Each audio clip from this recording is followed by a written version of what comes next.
اعوذ باللہ من الشیطان الرجیم، بسم اللہ الرحمن الرحیم۔ آج ہم نے عام شہریوں کی معلومات کے لیے اپنا ایک یوٹیوب چینل بنایا ہے وکیل اور قانون کے نام سے۔ تو سب سے پہلے میری گزارش ہوگی کہ اس کو سبسکرائب کریں اور بیل آئکن کو پریس کریں تاکہ جو بھی ہے اس کے بعد ہم ویڈیوز بنائیں گے تاکہ اس کی ساری وہ نوٹیفیکیشن آپ کو موصول ہوتے ہیں۔ تو آج ہمارا جو پہلا ٹاپک ہے وہ جو پبلک کے حوالے سے ہے، عام شہریوں کی معلومات کے لیے کہ کیا جو ایک کنفیوژن ہوتی ہے لوگوں میں کہ کیا پولیس فزیکل ریمانڈ کے دوران تشدد کر سکتی ہے۔ اب اس کو سمجھنے کے لیے سب سے پہلے ہم ریمانڈ کے بارے میں بات کریں گے کہ ریمانڈ ہوتا کیا ہے۔ ریمانڈ کے جو لغت میں مطلب ہے کہ واپس بھیجنا یا واپس دینا یا جو پولیس کے حوالے کرنا یا جو قانونی ادارے ہوتے ہیں جس طرح ایف آئی اے ہو گیا یا نیب ہو گیا ان کے یا اے این ایف، جتنے بھی ادارے ہیں جو لا اینڈ آرڈر کو مینٹین کرتے ہیں، کہ کسی بھی جو شخص جرم کرتا ہے تو ان کے حوالے کرنا، تو یعنی کہ کسی کمپیٹنٹ اتھارٹی کے حوالے کرنا جو ملزم کو، یعنی کہ ہم تو اس میں جو بتائیں گے کہ ملزم کی جو کسٹڈی ہے، جو کسی شخص کی جو ڈیٹین ہے اس کی کسٹڈی جو ہوتی ہے وہ کسی کمپیٹنٹ اتھارٹی کے حوالے کرنے کے حوالے سے ہے۔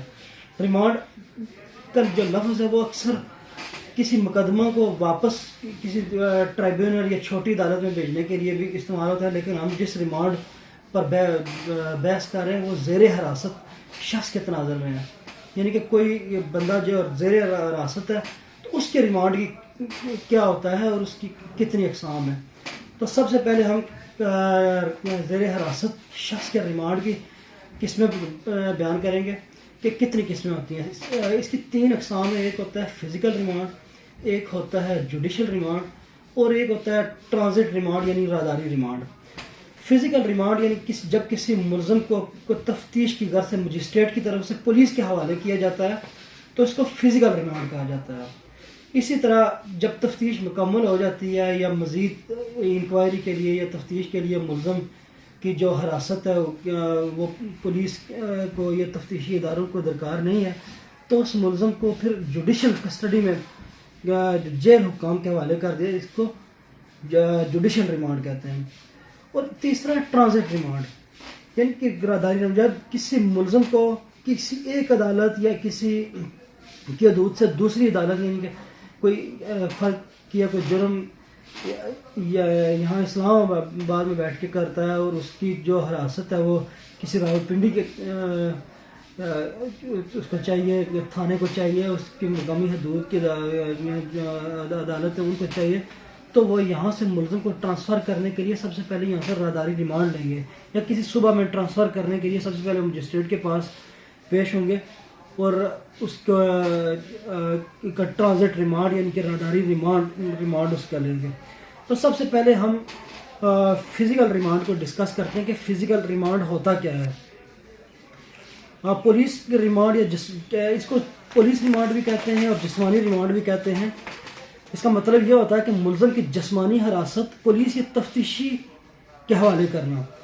ضابطہ فوجداری کی دفعہ 167 جو ہے وہ پولیس ریمانڈ کو ڈیل کرتی ہے۔ اس کے علاوہ سیکشن 61 سی آر پی سی، سیکشن 62 سی آر پی سی اور سیکشن 173 سی آر پی سی یہ بھی ریلیونٹ ہے۔ جب پولیس آفیسر 24 گھنٹے کے اندر تفتیش مکمل نہ کر سکے تو ملزم کو 24 گھنٹے کے اندر وہ مجسٹریٹ کے سامنے پیش کرے گا اور مجسٹریٹ ضروری سمجھے تو جسمانی ریمانڈ دے گا۔ قتل کے مقدمے میں بھی جو ہے وہ مجسٹریٹ ہی ریمانڈ دیتا ہے۔ جسمانی ریمانڈ کتنے دن تک دیا جا سکتا ہے؟ جسمانی ریمانڈ میکسیمم 14 دن تک مختلف اوقات میں دیا جا سکتا ہے، ان کے 2-3 دن کر کے، 5-7 دن کر کے 14، ان کے سب سے زیادہ جو 14 دن ہوتے ہیں۔ اور اس 14 دن کے بعد اگر کوئی تفتیش پھر کو چاہیے 3 دن تک عدالت کے پاس اختیار ہوتا ہے کہ مزید وہ 3 دن ریمانڈ دے سکتی ہے۔ پولیس آفیسر جو ریمانڈ کے لیے جو درخواست دیتا ہے اس کو پرچہ ریمانڈ کہتے ہیں. یعنی کہ جو جب بھی پولیس والا جو درخواست لاتا ہے مجسٹریٹ کے سامنے تو اس کو پیچھے میں شروع کروں. پولیس آفیسر ریمانڈ کے حصول کے لیے جو درخواست دے گا تو اس کو پرچہ ریمانڈ کہتے ہیں.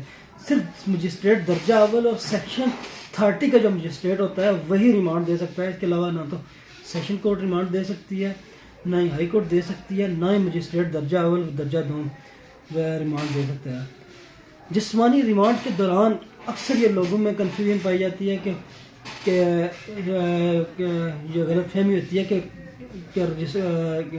کہ فزیکل ریمانڈ کی طرف پولیس تشدد کر سکتی ہے. حالانکہ ایسا ہرگز نہیں ہے. پولیس کسی قسم کا کسٹوڈیل ٹارچر نہیں کر سکتی.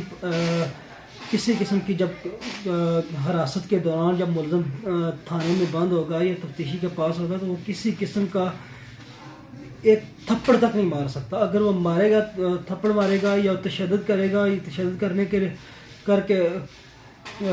کرے گا تو اس کے خلاف کارروائی ہوگی. اور پولیس آرڈر 2002 اس کے جو رولز سیکشن 155 سے لے کے 157 تک ڈیل کرتی ہیں کہ جو کسٹڈی میں پولیس آفیسر غلط اختیارات کا استعمال کرے گا یا کسٹوڈیل ٹارچر کرے گا یا کوئی غیر قانونی کام کرے گا تو پولیس آرڈر 2002 کی جو سیکشن ہے 155 سے لے کے 157 تک وہ اس کے تحت اس کے خلاف کارروائی ہو سکتی ہے.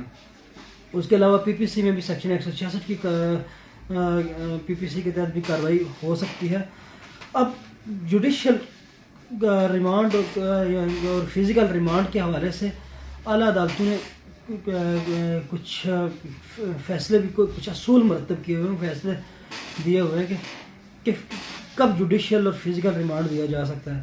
یعنی کہ جب ٹھوس شہادت صفحہ مثل پر موجود ہو تب اس کا فزیکل ریمانڈ یا جوڈیشل ریمانڈ دیا جا سکتا ہے. کہ یعنی کہ جو مقدمہ ہے وہ انتہائی مضبوط ہو، اس کے خلاف شہادت ہو تو پھر وہ دے سکتا ہے. ورنہ وہ اگر مجسٹریٹ سمجھتا ہے کہ اس کی ضرورت نہیں ہے تو وہ اس کو ڈسچارج بھی کر سکتا ہے.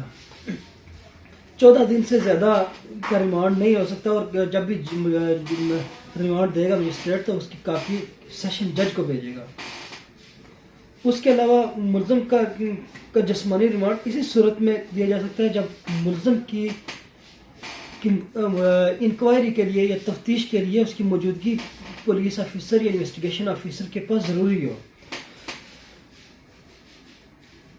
اس کے علاوہ جتنا بھی یعنی کہ جو ریمانڈ ہوگا وہ اس کا دورانیہ مجسٹریٹ کو چاہیے کہ شارٹ رکھے. یعنی کہ پہلے 2-3 دن کا دے، 4 دن کا دے. یعنی کہ یک دم وہ 14 دن کا ریمانڈ نہیں دے سکتا. یعنی کہ شارٹ پھر پولیس سے پوچھے، اگر پولیس اس پہ کچھ پروگریس اپنی دکھائے گی تو پھر وہ اس کو مزید ریمانڈ دے گا.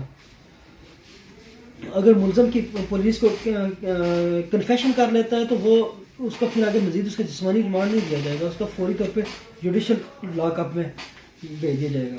اور ملزم کی غیر موجودگی میں بھی ریمانڈ نہیں دیا جا سکتا. اگر ایسا ہوگا تو یہ آرٹیکل 10 آئین پاکستان کی خلاف ورزی ہوگی. پھر مجسٹریٹ کو چاہیے کہ وہ اپنی رہائش گاہ پر ریمانڈ دینے سے اوائڈ کرے. ملزم کا اعتراض ریکارڈ کرنا اس کو بھی موقع فراہم کیا جائے گا کہ ملزم دوران ریمانڈ اپنا جو ہے نا وہ اپنی صفائی بیان کرے، اس پہ جو ریمانڈ لیا جا رہا ہے اس پہ اعتراض ہے. مجسٹریٹ پولیس مثل کا بھی اس کو چاہیے کہ اس کا معائنہ کرے. اگر ریمانڈ دینے کے بعد پولیس اس پر کوئی پروگریس نہ دکھائے یا تفتیش نہ کرے تو مزید ریمانڈ نہیں دیا جا سکتا. اگر ریمانڈ مکمل ہونے کے بعد مکمل چلان پیش نہ ہو تو اس کا 2 مہینے کا ٹائم ہوتا ہے. 2 مہینے کے اندر پولیس چلان پیش نہ کرے تو مجسٹریٹ سیشن جج کو بھی لکھے گا اور پولیس کو بھی نوٹس کرے گا، ایس پی کو نوٹس کرے گا. اس کے علاوہ اگر چلان 14 دن کے بعد چلان نامکمل پیش کرنا ضروری ہے، اور اگر پولیس مکمل چلان پیش نہیں کر سکتے مجسٹریٹ کو چاہیے کہ نامکمل چلان پر ہی اس کا ٹرائل سٹارٹ کر دے. تو یہ تھی ہماری آج کی ویڈیو. تو اس کے ہم اور بھی ویڈیوز بناتے رہیں گے.